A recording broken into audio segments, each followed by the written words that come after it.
Hey guys, Elder Balam here, and I just wanted to bring you a video today. Today's going to be a guide over the Spine Crawler Rush. This is a guide for a Zerg player. And the Spine Crawler Rush is really strong because it's not something that's used on ladder much. And I'll get into this as we go along, but first I wanna start you off with how to start out a Spine Crawler Rush playing a Zerg. The first thing you want to do is you want to just queue up one of your drones. And you want to send that drone to your opponent's natural. So the map I am playing on is Daybreak. And my opponent's natural is just below. It's kind of got a wide ramp into his base, which is cool. They have to build a little bit extra, things like that. You can actually send the proxy hatch right into his natural, or you can be a little bit more discreet about it. You can send it just off to the side. So if you're playing against an opponent that you think may scout a little bit more, it may be recommended to place it just off to the side, because your opponent maybe, whenever he scouts, he may just go straight through this ramp and straight through this ramp and completely miss this area over here. But for this game, going up against the Plateran, I just went on ahead and placed it right in the natural. Sometimes this works, sometimes it doesn't. Usually only works on people who are gold, silver, or bronze at the lower levels, but I have seen it work at much higher levels than those. So what I've done is I've went on ahead, queued up, sent my drone over to his natural, and you want to immediately start sending your overlord to an area near his base. And what you want to do is you want to send that overlord to an area that's near the ramp, because this overlord is meant to not spy on his base or anything like that. This overlord is meant to get vision of the high ground for your spine crawlers and things like that, so that way you can attack and actually get inside his base. So I usually park the overlord somewhere around here, somewhere where his marine can't really snipe it off early or anything like that. Just have it hidden close by his base. Alright. One of the next things that you want to do is you want to go on ahead and at 300 minerals, just go ahead and queue up that proxy hatch. And then for your next 200 minerals, so your first 300 minerals go into queuing up that proxy hatch. The next 200 minerals, you want to go ahead and queue up a spawning pool. I did not do that here. I accidentally built a drone, but it's alright. It works out. It slows me down just a little bit, but it's okay. So I went on ahead and built up this drone. And this is definitely an all-in, because you can already tell the difference between the economy, the worker units. He's going to be ahead. Your opponent will be ahead. So what I do next, of course, I queue up that spawning pool. First 300 proxy hatch, next 200 spawning pool. And then from there, of course, keep an eye on your base down there. Keep an eye on your base using your mini map or something like that. But from there, you just want to go ahead and drone up. Get to 13 of 14 supply. Get to 13 of 14 supply, and then build an overlord at 13-14.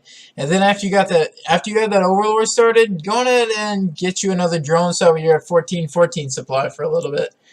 Try to be fairly efficient. You want to be quick at this, fairly efficient. You may have to wait a little bit on the extra larva, but it comes up. So the very next thing that you want to do is grab 3 of these drones. You'll see me do that in just a second. There we go. Grab 3 of those drones and automatically send them to your proxy hatch. Now you want to send these 3 drones to your proxy hatch right around half life, right around half of the proxy hatch's life. I am just a little bit late here. It still works out, but you want to get a timing to where you're attacking around 3 o'clock. You want to be attacking around 3 o'clock. So I've got the drones. They're going to the proxy hatch now, and I've got the overlord queued up. Whenever the overlord comes out, just go ahead and have that overlord queued up to send it somewhere around. Yeah, see, send it somewhere around your opponent's base. Alright, so what I've got going on now is, let's take a look at what my opponent has scouted. My opponent has scouted nothing. he can't actually see my proxy hatch from there. That's one of the cool things about it, especially on Daybreak. That's one of the cool things about this. He cannot see my proxy hatch because, for one, he is not scouted. Why? Well, this is where the strength of this opening comes in. Because Terran players, Protoss players, this build works best against them because they're expecting something like a Baneling bust or a Zergling rush. And so they're going to build that wall because they're expecting you to produce a lot of Banelings and try to break through that wall that way, or they're expecting you to send do a 12 pull, something like that, and try to rush them basically. But they're going to try to get that wall up before you can, and that's why this build comes in. Why it's so strong, because they just don't expect it. You don't see this build much on the ladder. And he still has no vision of my proxy hatch, so I can just continue to build in peace. I've got my 3 drones on their way, and as soon as this proxy hatch comes up, you want to go ahead and queue up those spines. Queue up the spine crawlers. There we go. Queue them up, and now my opponent will see he should be able to see the creep now. He may not pay attention and realize what's going on, but the creep is now visible. As soon as the hatch comes up, the creep will spread enough to where he can see it. But you got those 3 spine crawlers up. Your first 150 minerals, you want to go ahead and queue up a queen at the proxy hatch, and with the rest of your minerals, you want to go on ahead and get a few lings out. Get some Zerglings out to protect these spine crawlers and give yourself a little bit of defense. You may have just seen at the top of the screen, he moved his Marine over. He knows what's going on now. He did not scout because he thought his wall would be safe. He was expecting Zergling rush. But what he got instead was a spine crawler rush. And now he realizes that he's going to have to do something to protect himself. All he was doing before was just trying to saturate his base. His economy, way better than mine. 22 workers, well, 21 workers, 1 army unit, way better than mine. But he just continues to tech up, actually. After seeing the creep, he didn't really build enough units quick enough. But I'm going to have a bunch of Zerglings coming up behind it anyway. So now, these spine crawlers are about to finish. I've got some Zerglings on the way. You also want to get some Zerglings back from your main base. You just want to send Zerglings as much as you can, get to that area. You want to have at least 8 starting out. That's a pretty good number to stay protected. So notice back here at base though, I still have 11 workers back here at base. That is all I have built, 11 drones. It's a really simple build, and 11 drones, that is enough to satisfy your economy. Your economy will be fine just off of that number. Assuming that this works out and you don't have to actually come back and macro up. So, my spine crawlers have completed. My queen is out just about at the same time. So as soon as the queen comes out, you want to start spreading that creep. Go on and get a creep tumor set down, and then start bringing your overlord in as I'm doing here. Bring your overlord in, but you want to bring your overlord to where he comes... He's not really rushing into this area. Don't rush into this area with your overlords. What you want to do is you want to bring your overlord down and in front of the ramp. And as soon as your overlord starts to get vision of this front part of the ramp, let me show you. So the queen is spreading the creep, and the overlord is starting to come over. You're getting your lings built up, and now that the overlord starts to have vision of that high ground, you're going to bring these spine crawlers over and set them up in front of the ramp. You don't want to set them up so close to where you block off your lings or anything like that. You want to still give your Zerglings room to get through, because they're what's going to actually enter the base first and distract things and start to try to kill things. But what you want to do is you want to bring the overlord in front of the ramp here, so you get high ground vision there. You do not want to bring it over here because it could die to some marine or something silly like that. And if you bring it in front of the ramp, you also have the option of bringing it back behind the spine crawlers for defense.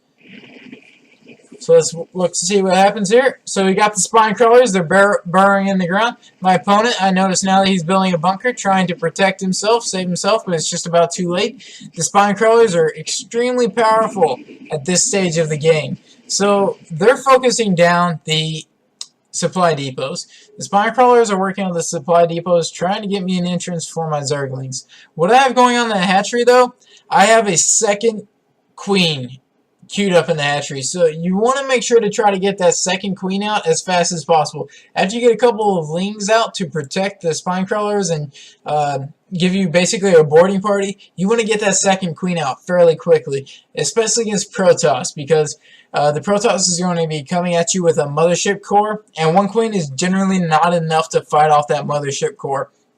So by having a second queen out, you'll have that extra defense. You also have a decent attacking unit. Queens have decent range, and they do a decent amount of damage early game.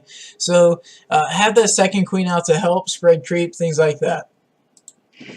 So what you want to do now is, as soon the queen is starting to spread some more creep, I realize now that I can probably hold off any units that he's sending at me. I'm starting to realize that he doesn't have that many units. He didn't really scout very well or anything like that, nor did he properly defend this build. He may not actually have known how to defend this build, just because you do not see this on ladder all that much. So my opponent just doesn't properly defend, and I'm starting to spread creep.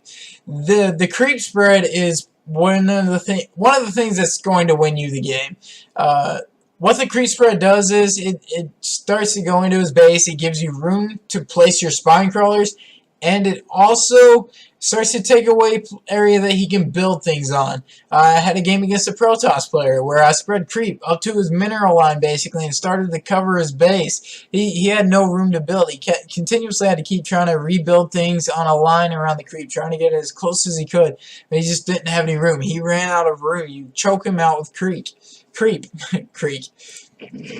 what's going on here? As soon as these supply depots start to go down, these zerglings come in. What the zerglings are going to do, the zerglings are going to be a distraction. They're going to fight off any of the units that are in there and try to keep them busy, because the next step is to take your spine crawlers and move them onto the high ground. So here I already knew that the game was over. My opponent already knew that the game was over. I'm bringing my overlord in to get a little bit more vision, things like that. My zerglings are into his base, and what I've got going on here, I actually have a fourth spine crawler coming up. I was afraid that I was going to lose my third spine crawler here, so I went ahead and queued up a fourth spine crawler. But what I should be doing next, I'd already known that the game was over, so I kind of gave up a little bit. I let my minerals run high.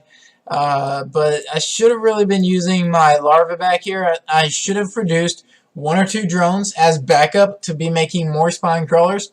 And then I also should have been producing a couple of lings. I have more larvae back at my home base, and the more continuous flood of lings is what you want from this point. You want to get a steady base of spine crawlers. If one of them starts to look like it's going to die, replace it. Try to get up to 4 maybe. That will guarantee you the win at this point. What I should be doing from here is I should be spreading my creep onto the high ground.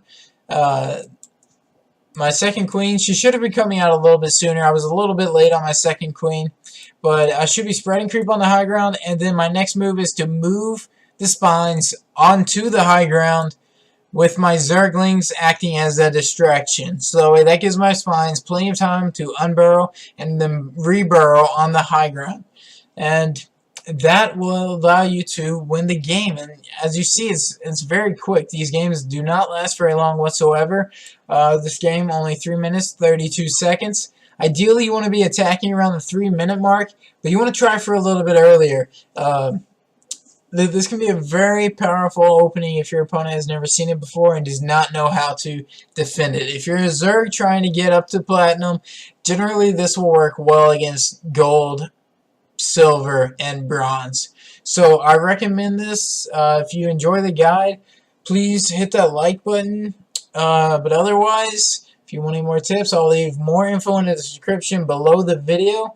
And thanks. This is Elder Balam, and I'm signing out.